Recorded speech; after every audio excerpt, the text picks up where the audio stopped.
আসসালামু আলাইকুম। আবার চলে আসলাম তোমাদের ক্লাস 4 তোমাদের বিজ্ঞান ক্লাস নিয়ে। তো তোমাদের বিজ্ঞান ক্লাসে বর্ণমূলক প্রশ্ন, তোমাদের উত্তর সবগুলো দেওয়া আছে, কিন্তু তোমরা অনেকে করো নাই। বুঝলাম না কারণ কি।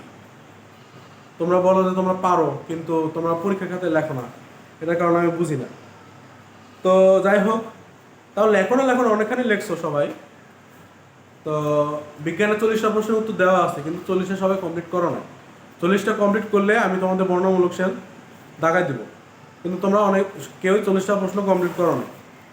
তো ম্যাক্সিমাম 20টা পর্যন্ত করছো। তো আমি আজকে আপনাদের যেটা পড়া দিব সেটা হচ্ছে যে সংক্ষিপ্ত প্রশ্ন 21 থেকে 30 পর্যন্ত। 21 থেকে 30 পর্যন্ত আপনার সংক্ষিপ্ত প্রশ্ন ঠোঁটস্থ করবেন এবং একবার বাড়ির কাজ করবেন। এখন আপনাদের প্রশ্ন যে স্যার বাড়ির কাজ কীভাবে দেখবেন? আপনাদের স্কুল যেদিন খুলবে সেদিন আমি আপনাদের সব বাড়ির কাজ দেখব, এবং যারা যারা বাড়ির কাজ করবেন না তাদেরকে আমি যথাযথ শাস্তি দেব।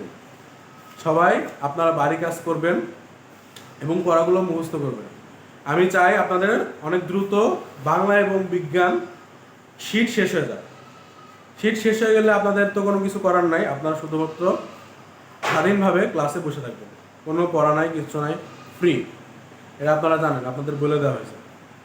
আর বিজ্ঞান সংক্রান্ত প্রশ্ন যদি কারো কোনো সমস্যা থাকে, আপনারা যেহেতু বলার কিছু নাই, তো আপনারা ইউটিউবে কমেন্ট সেকশন আছে, সেখানে আপনারা বলতে পারেন। আমরা সবাই কমেন্ট চেক করব।